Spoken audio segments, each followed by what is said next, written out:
Olá, tudo bem com vocês? Esse é o estudo Jubrac do livro Contra a Cultura, chegando ao seu capítulo 5 com o tema Guerra às Mulheres, o Evangelho e a Escravidão Sexual. Então nós estamos publicando hoje, dia 15 de setembro, tendo em vista que a igreja, o BPC do Médici, está tendo a conferência Ecbalo amanhã, dia 16. Então, para os jovens poderem participar tanto do estudo quanto da conferência, estamos publicando hoje o nosso estudo do livro Contra a Cultura, já no seu capítulo 5. E nesse capítulo, mais uma vez, o David Platt vai nos trazer alguns relatos acerca do tema, e ele inicia o capítulo com o relato de uma menina pobre, de 9 anos de idade, natural do Nepal, um país subdesenvolvido da Ásia. E a mãe dela foi abandonada pelo marido, ficou com 3 filhos para cuidar. Então veja que situação extremamente complicada. E certo dia, um homem se aproximou da casa dessa menina, viu ali a sua mãe trabalhando, viu também aquela menina à beira do rio, lavando algumas roupas para ajudar sua mãe, e pensou, vou oferecer ajuda para o sustento delas. Viu que a menina era muito bonita, ela se chamava Maliha, e chamou a atenção dele a beleza daquela menina, né? Aquele benfeitor, entre aspas, se sentiu atraído pela beleza da menina. E ele começou a fazer a sua proposta e falar com a mãe dela a respeito da possibilidade de que aquela menina pudesse trabalhar fazendo o mesmo serviço em outro local, mas ganhando muito mais dinheiro. A mãe ouviu atentamente a proposta daquele homem de levar sua filha para a capital do Nepal, Katmandu, e, exercendo o seu trabalho, poder enviar dinheiro para a casa dela. Só que receosa, ela não aceitou de pronto. Então, dias depois, aquele homem volta e, para certificar a mãe da seriedade da proposta, ele lhe deu 10 mil rúpias. Na cotação da época, isso representava mais ou menos $100. Para que você tenha noção do que isso representava para aquela mulher, era 6 meses do ganho dela. Então, após certa hesitação, ela deixou a menina acompanhá-lo e ir à capital. Então, Maliha acompanha aquele homem que está prometendo muitas coisas para sua família, né? Uma proposta de um dinheiro mais volumoso, um salário mais atraente para que ela possa auxiliar a sua mãe e os seus irmãos, e vai para a capital com ele, certa de que vai dar tudo certo e sua mãe e seus irmãos estarão recebendo esses valores e tendo uma vida muito melhor com o trabalho que ela vai realizar. Ao chegar na capital, ela recebe comida, recebe água potável, mas também recebe doses de álcool. E com os sentidos alterados, a Maliha foi abusada por aquele homem. Uma ação que se seguiu por vários dias. Ela limpava um restaurante durante o dia, servia de escrava sexual à noite. Realmente a realidade a que ela estava agora colocada não era aquela que ela esperava enfrentar. De maneira alguma passava pela cabeça dela, tendo saído da sua cidade para a capital com aquele homem, com a promessa de trabalhar, ganhar dinheiro e enviar para a sua família. Nunca passou pela cabeça dela que ela serviria de escravo sexual dele. A resistência, obviamente, no início era muito forte e ela tentava se desvencilhar daquele homem o mais breve possível. Mas à medida que o tempo passava, essa resistência foi diminuindo até que ela foi também oferecida a outros homens, com a desculpa de que ela devia trabalhar mais para que o dinheiro chegasse às mãos da sua mãe.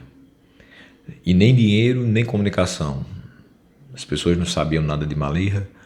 A mãe pensou que ela tinha esquecido da família, os irmãos também não tinham a menor notícia daquela menina. Nem o dinheiro chegou, nem notícias, nenhum contato. Uma família separada e várias vidas destruídas. Talvez por mais que nos choque, isso não nos afeta tanto, porque a gente pensa que é uma realidade distante, mas não é. O David Platt nos apresenta agora um relato mais perto de casa, um relato não do mundo oriental, mas do mundo ocidental. Uma moça da sua cidade, de Birmingham, chamada Hannah, criada na igreja, com valores, educação moral e espiritual baseadas na palavra. Ganhou, por assim dizer, liberdade para se conduzir a seu gosto e ganhou um carro aos 16 anos dos seus pais. Só que ela começou a fazer mau uso dessa liberdade. E aí os pais voltaram a aplicar sobre ela restrições, tanto das pessoas com quem ela deveria andar, então restrições de companhia, quanto das roupas que ela deveria usar, restrições de vestuário.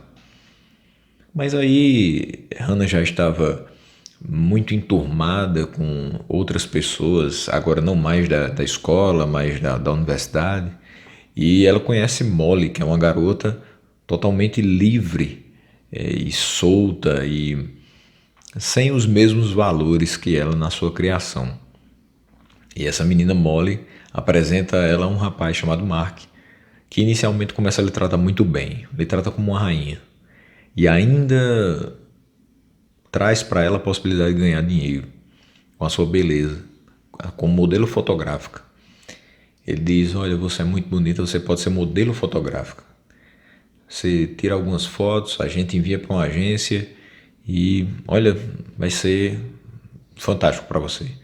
Além de você ter condição de manter toda a sua vida, você vai ganhar ainda muito dinheiro para guardar e fazer o que você quiser. Então, seduzida pela ideia, ela se apaixonou não só pela nova vida que estava diante dos seus olhos, mas também por aquele rapaz. E cedeu aos seus encantos e aos seus pedidos por tirar fotos e trabalhar como modelo. Só que as sessões fotográficas começaram a ter outros intentos, outros objetivos. Um dia Mark pediu para que ela tirasse fotos nuas e ela resistiu. Estavam ali os amigos de Mark, prontos para vê-la, sem roupas e tirando fotos artísticas, segundo ele. Mas não foi bem isso que, de fato, ele levou a fazer. Então aquela menina de 16 anos, finalmente, depois de muita insistência daquele rapaz, dizendo que se não fosse daquela forma, ela não receberia dinheiro, ela não se tornaria uma modelo famosa, que era necessário para o book dela, ela cede, tira aquelas fotos, mas também ao final daquelas sessões, a partir daquele momento, todas as sessões eram finalizadas com serviços sexuais aos amigos de Mark, que pagavam por isso. Então não demorou muito para que se iniciasse também um processo de violência, porque ela resistia em fazer isso. Então houve esse início de um processo de violência física constante e de abusos. E aquele promissor namorado de Hannah havia se tornado seu cafetão. O David Platt continua no seu capítulo falando a respeito de escravidão moderna. Meus irmãos, olha que dados que nos chamam muita atenção, que saltam aos nossos olhos. São cerca de 27 milhões de pessoas vivendo em situação de escravidão atualmente. A gente pensa que todo o globo terrestre, a escravidão já foi abolida, que as pessoas hoje trabalham em regimes como a CLT no Brasil, mas de fato não é isso que acontece. Ainda aqui no nosso país há pessoas vivendo em situação de escravidão, de vez em quando isso passa nos jornais. Aqui mesmo na cidade de Campina Grande, de onde nós estamos, já houve questões acerca disso há pouquíssimo tempo. Pessoas que são colocadas como empregadas domésticas, como babás, como serviços gerais de algumas empresas, mas trabalham em regime de escravidão, um tempo muito superior às 8 horas de trabalho naturais e com uma remuneração inferior ao salário mínimo. Isso acontece em inúmeros locais do mundo e nós recebemos esse dado, essa estatística de 27 milhões de pessoas vivendo em situação de escravidão atualmente. Muitas dessas pessoas são compradas, vendidas e exploradas sexualmente e ficam longe das suas famílias.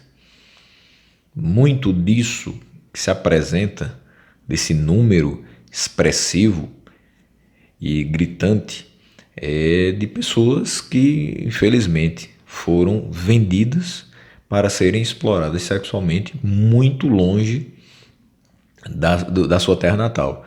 São aquelas meninas que são possivelmente têm a oportunidade de serem modelos, poderiam ser modelos nas suas localidades, se fossem de fato abordadas por agências sérias, mas caem na mão de pessoas vigaristas que as levam para o tráfico humano e as vendem e passam para que outras pessoas captem elas para o serviço de escravidão sexual. Isso é muito sério e muitas famílias já foram destruídas por conta desse sonho que acaba virando um pesadelo. E o David Platt tomou conhecimento desses dados, mas isso não ficou só impactante quando ele soube dos dados. Ele se tornou muito mais impactante quando ele visitou o Nepal de Maliha e viu onde ela nasceu e viu onde ela trabalha hoje. É de fato muito triste quando a gente enxerga essa realidade. Quando a gente não só ouve falar, mas a gente contempla com os próprios olhos a degradação, a decadência na qual essas pessoas foram colocadas. E não só isso, ele volta para Atlanta, depois de visitar o Nepal, e vai para sua casa em Birmingham, muito próximo de onde Hannah, a segunda menina relatada, havia sido colocada na prostituição. Então você percebe o seguinte: a escravidão ainda existe. E agora que nós sabemos disso, nós não temos escolha a não ser fazer algo a respeito. A palavra de Deus nos mostra que nós somos criados iguais, e a gente vai tratar um pouco disso nesse próximo ponto. Como se combate a escravidão? Eu estou profundamente convencido, assim como David Platt, de que só o Evangelho é capaz de promover a profundidade de mudança de perspectiva e a transformação de coração necessárias para a erradicação da escravidão. A propriedade e o pertencimento por excelência estão reservados ao grande Senhor, o Deus a quem todos pertencemos. Quando a Escritura trata especificamente da escravidão no primeiro século, ela lembra aos que se auto-intitulam senhores que o seu Senhor está no céu. Texto de Efésios 6 e versículo 9. Quero ler juntamente com vocês. Efésios, capítulo 6 e o versículo 9. Ele diz: vocês, senhores, tratem seus escravos da mesma forma. Não os ameacem, uma vez que vocês sabem que o Senhor deles e de vocês está nos céus, e ele não faz diferença ou acepção entre as pessoas. Veja só, aqueles que se colocam como senhores, como proprietários de pessoas, eles são lembrados pelo apóstolo Paulo, escrevendo aos Efésios, que o Senhor, de fato, deles e dos seus trabalhadores está nos céus e não faz diferença entre as pessoas. Por mais que aqui na Terra a gente tenha divisão entre classes, diferença de poderes aquisitivos, diferença de trabalhos, de níveis profissionais, níveis acadêmicos, nada disso vale para Deus. Ele olha e cuida de cada uma das suas criaturas da mesma maneira. E falando dos seus filhos, ele cuida de uma maneira toda especial. Ele cuida do seu povo, seja você patrão ou empregado. Seja você extremamente letrado, seja você um semi-analfabeto. Ou analfabeto completamente. Não existe diferença entre as pessoas. Por isso ele diz: vocês, senhores, tratem seus escravos da mesma forma. Não os ameacem. Não os tratem com grosseria. Não sejam rudes. Porque vocês sabem que o Senhor deles e de vocês está nos céus. E ele não faz diferença entre as pessoas. Deus, o Senhor de tudo, criou todas as pessoas em todos os lugares à sua imagem. Sendo assim, todos, onde quer que estejam, têm o mesmo valor perante ele e perante os demais. Alguns textos vão nos ajudar a observar um pouquinho mais essa questão de ser criados iguais. Primeiro texto, Gênesis 1, versículo 27. Criou Deus o homem à sua imagem. A imagem de Deus o criou. Homem e mulher os criou. Então as escrituras, como foi acabado de citar, Deus criou, afirma que Deus criou todas as pessoas em todos os lugares à sua imagem. Deus criou o homem à sua imagem. Homem e mulher foram criados à imagem de Deus. Há outro texto, também é citado nesse capítulo, que merece nossa observação, é Jó 31, versículo 15. Aquele que me fez no ventre materno, não os fez também? Não foi ele que nos formou, a mim e a eles, no interior de nossas mães? Veja só, ele coloca aqui que tanto servos quanto senhores, não foi Deus que fez no ventre materno, mesmo que me fez no ventre materno, não os fez também a meus servos? Não foi ele que nos formou, a mim e a eles também, no interior das nossas mães, ou seja, não há diferença. De fato, o mesmo que fez aquele que é seu funcionário, aquele que trabalha dentro do seu lar, fez também a você, da mesma maneira, com a mesma intenção. E o último texto, Gálatas 3, versículo 28, que diz o seguinte: não há judeu, nem grego, escravo, nem livre, homem, nem mulher, pois todos são um em Cristo Jesus. Aqui reforçando a última frase que eu tinha dito, todos têm o mesmo valor perante Deus e devem ter também perante as demais pessoas criadas por Deus. Eu vou ler aqui do versículo 26 até o 28 para que a gente tenha uma percepção ainda maior disso. Todos vocês são filhos de Deus mediante a fé em Cristo Jesus. Ele falando aos irmãos da Galácia. Pois os que em Cristo foram batizados, de Cristo se revestiram. Não há judeu, não há grego, escravo, nem livre, homem, nem mulher, pois todos são um em Cristo Jesus. O que Paulo está querendo dizer? Olha, uma vez que vocês foram salvos por Deus, mediante a fé em Cristo, todos vocês foram feitos filhos de Deus. E como filhos de Deus, em Cristo vocês foram batizados e de Cristo vocês foram revestidos. Nesse momento, não existe mais classificação diferenciada para vocês. Todos são filhos de Deus e essa é a classificação que vocês devem valorizar e devem ter como mais preciosa para as suas vidas. Você não é mais judeu nem grego, não interessa a sua nacionalidade. Você não é escravo nem livre. Também não interessa a forma como você está trabalhando nesse momento, se em regime de escravidão ou em liberdade, falando da época em que foi escrito esse texto. E nem se é um homem ou se é mulher, todos são um em Cristo. Vocês agora fazem parte do corpo de Cristo, vocês são povo de Deus. Não existe diferença entre as pessoas, todos têm o mesmo valor. Então, Paulo reforça muito bem isso nesse texto de Gálatas 3, 28.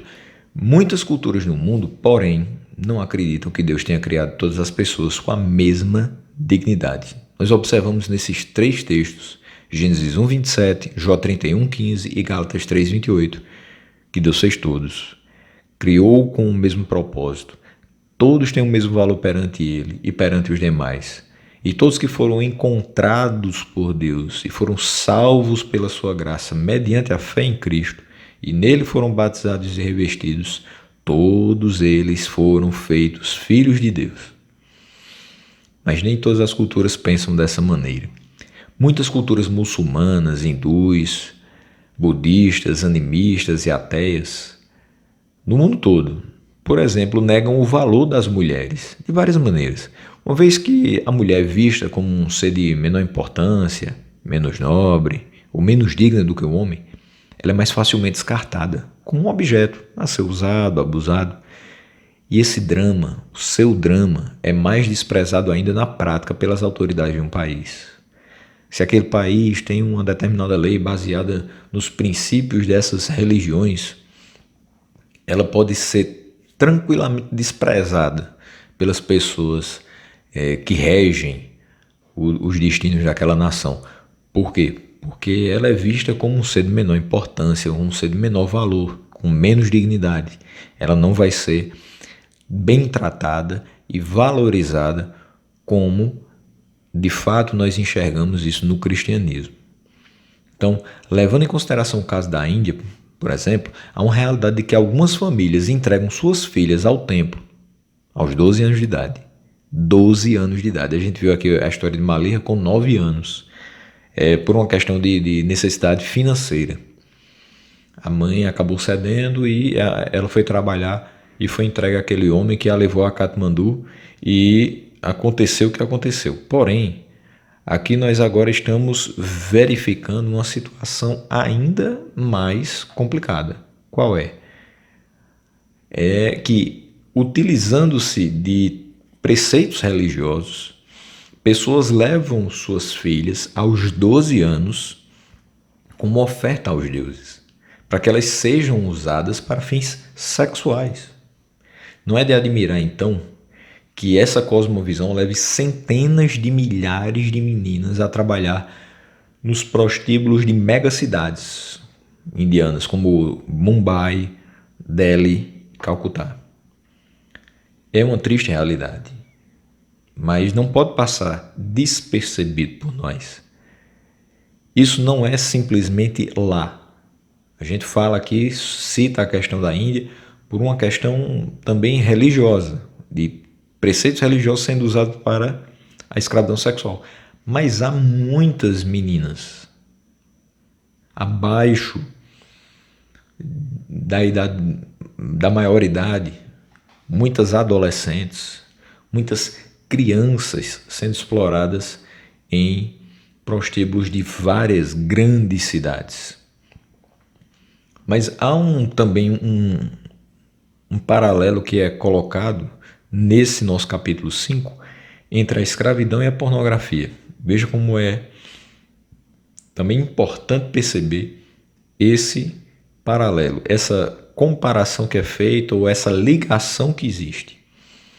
É de conhecimento geral que existe um número crescente de homens e mulheres, mesmo no contexto cristão, que têm consumido sistematicamente um conteúdo pornográfico. Infelizmente, até nos meios cristãos, nós temos percebido que há a intenção de que isso seja colocado como realidade na vida de muitas pessoas, pessoas que pensam acerca desse assunto, que já consomem esse assunto e querem normalizá-lo, naturalizá-lo e trazer isso como algo possível para aquele que deveria pensar no que é puro, no que é de boa fama, no que é amável, no que é verdadeiro. Se algum louvor existe, de fato isso é o que deve ocupar o nosso pensamento, mas infelizmente há aqueles que buscam colocar isso como sendo algo também parte integrante da vida, mesmo do homem ou da mulher cristã. E a pornografia tem feito estragos devastadores nas vidas de muitas pessoas.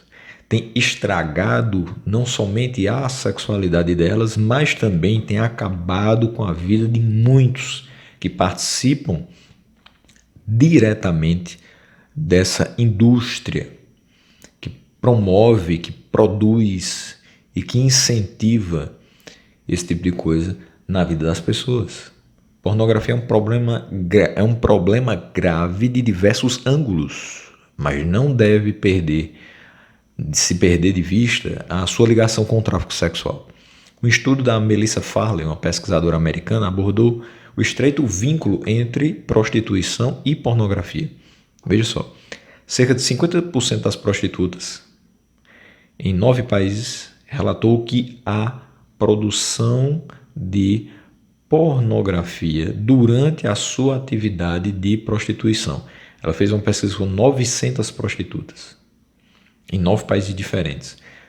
Cerca de 450 relataram que durante a atividade de prostituição há também a produção de pornografia. Então, homens e mulheres que cedem à pornografia estão criando uma demanda por mais prostitutas, porque elas acabam participando da indústria pornográfica.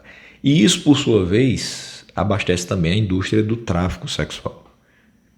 Então, pensem muito bem a respeito disso, vejam a estreita ligação e o quanto isso tem sido danoso para a vida de quem consome e principalmente para a vida de quem está participando ou é obrigado a participar. Não são atividades espontâneas. Eles são cooptados para serem forçados a participar de algo que, infelizmente, tem acabado com a vida de muitas pessoas. Isso é fato.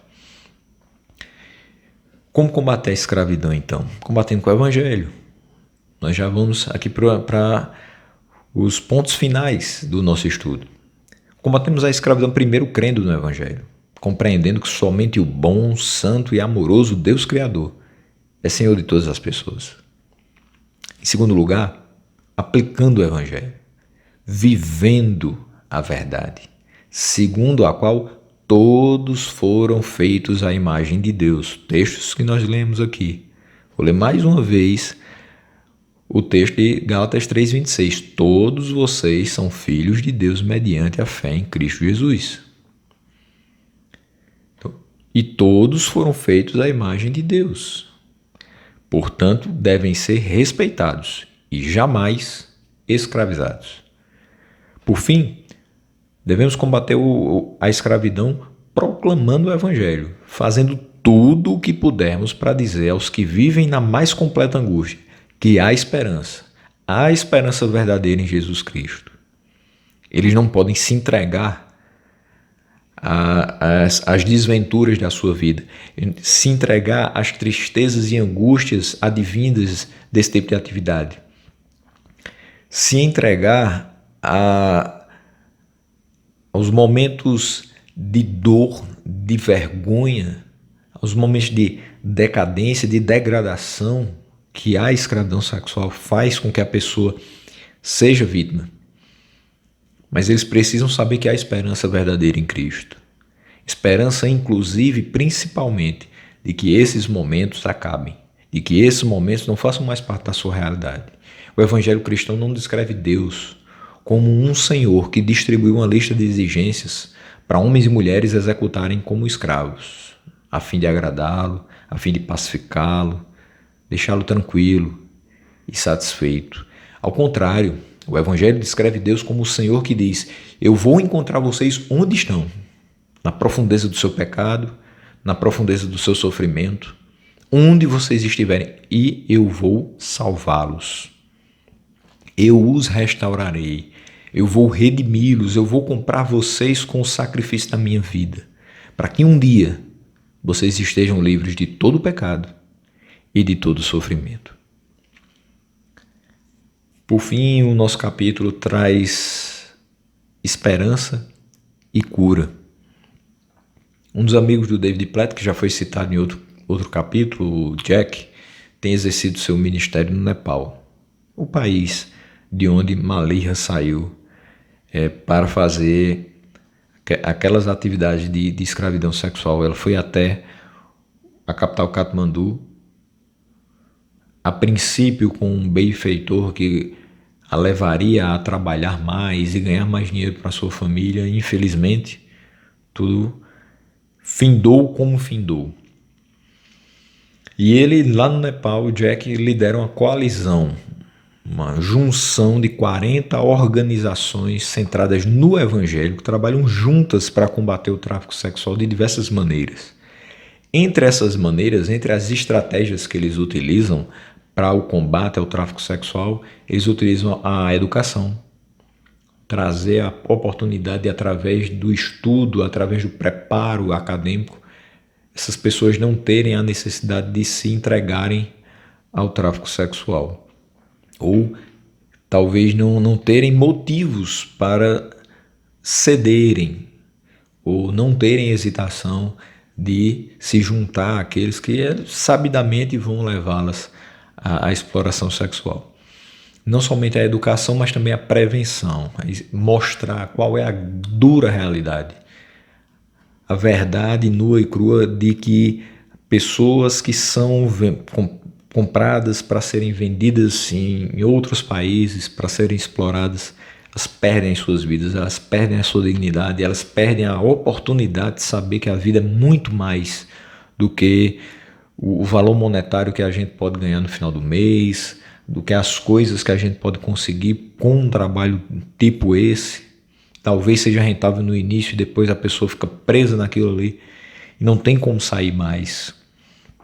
Então, a prevenção, explicar que existem outras alternativas, mas também esse trabalho no resgate. É muito difícil sair dessas condições em determinadas situações e às vezes as pessoas que estão sendo vítimas do tráfico e da escravidão sexual, elas são ameaçadas reiteradas vezes por aqueles que acham que são seus senhores, quando de fato não são, que as tratam como propriedade, sendo que não as têm como propriedade, de fato, e nem de direito. Mas elas são ameaçadas de morte, elas são ameaçadas de que a sua família poderá sofrer consequências, danosas consequências, que poderá ser, por fim, totalmente destruída, como se a própria questão da escravidão sexual já não totalmente destruísse a vida delas. Então eles fazem esse trabalho de resgate, eles vão e às vezes até precisam comprar meninas. Há um trabalho desse tipo também sendo feito na Índia, onde se compram as meninas, não para que elas sejam colocadas em outro local de escravidão sexual, mas para que elas não mais passem por isso. Já existem organizações cristãs que têm comprado meninas e têm educado elas e têm levado de volta para os seus pais, sãs e salvas, pela graça de Deus. Isso é importantíssimo que seja falado. Há, sim, meus irmãos, esperança para essas pessoas que já estão extremamente afundadas nesse tipo de situação, mas há esperança, há resgate e há restauração. As marcas profundas, não só nos corpos, mas nos corações, nas mentes, podem ser restaurados pelo amor de Deus através do Evangelho. É nisso que nós cremos. E é por isso que homens como Jack, como David Platt e tantos outros têm trabalhado incessantemente nessa guerra contra o tráfico sexual, que é extremamente complexa e é extremamente difícil. Mas vale a pena travar também essa batalha, sem dúvida alguma. Por amor a incontáveis Marilas, por amor a incontáveis Hanas e tantas outras necessitadas da esperança do Evangelho. Mas eu digo a você, primeiramente por amor ao Deus a quem servimos. Se fazemos todas as coisas pelo amor que temos a Deus, certamente amaremos os nossos irmãos e batalharemos por eles. Fique com isso na sua mente. Guarde isso no seu coração, isso é importantíssimo. Meus irmãos, para o cristão, é a imagem de Cristo no Evangelho que nos compele a lutar pela detonação e destruição da escravidão no mundo. Ele é o Salvador que busca, e como homens e mulheres que se identificam com ele, devemos buscar os escravizados. Nós estávamos não somente perdidos, nós estávamos mortos em delitos e pecados, e ele nos buscou. Ele nos atraiu para si, ele nos salvou, ele nos vivificou, ele nos restaurou, ele nos justificou. Nós hoje podemos andar de cabeça erguida, sem que o pecado não mais nos condene de forma definitiva, de forma permanente. Nós olhamos para essas pessoas que estão perdidas, em certo sentido, mortas, sem poder exercer as suas vontades, sem poder fazer o que de fato desejariam: estudar, trabalhar, criar as suas famílias da melhor forma possível, contrair matrimônios. Enfim, são tantos os desejos, tantos os sonhos que vão sendo jogados na lata do lixo cada vez que um jovem, cada vez que uma criança é tirada do seio da sua família e é colocada numa situação dessa. Não somente um jovem, uma criança, pessoas adultas que têm passado também por isso. Nós não podemos ficar quietos nem parados. Nós não temos essa opção. Nós somos constrangidos a orar. Às vezes a gente diz assim: bom, o que eu posso fazer é orar. Não coloque isso como uma coisa pequena. A sua oração pode ir muito, muito podem ser os efeitos da oração do justo. Ore. Nós somos constrangidos a isso. O amor que Deus nos devota, que Deus nos derrama sobre nós, nos faz estar constrangidos a orar por essas pessoas. Mas não só orar. A oração some-se a doação. Existem projetos, como eu falei agora há pouco, que trabalham nesse sentido de resgate. E para resgatar, às vezes, é necessário compra de pessoas. Talvez você ache que isso é errado. Como é que eu vou comprar uma pessoa que já foi comprada e já foi vendida por outro para ser explorada sexualmente? Diferentes culturas trabalham nesse sentido, e como pessoas contraculturais nós precisamos fazer o caminho inverso. Muitas vezes a gente tem que ir contra a cultura, e se a cultura é de compra para exploração, a nossa cultura vai ser de compra como um resgate. Doe o que você puder fazer dentro da sua limitação para que essas pessoas cheguem até esses locais e possam, de forma efetiva, ajudar no resgate. Resgatar essas pessoas é muito importante. Veja que a nossa oferta missionária, ela não é somente para envio, ela não é somente para manutenção, ela pode servir para um resgate de uma vida que, infelizmente, foi colocada para ser escrava sexual em qualquer um dos países onde nossos missionários estão atuando. Não podemos achar que isso é algo distante e não nos importar. Orar por eles, e a oração some-se a doação. E a doação some-se o trabalho para que os escravos do sexo sejam libertos dos seus captores e restaurados e ganhem vida nova. É orar para que eles tenham uma oportunidade.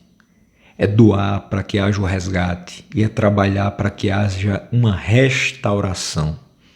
Em meio às nossas orações, ofertas, trabalho, nós somos constrangidos a proclamar Cristo, porque só Ele pode nos libertar totalmente.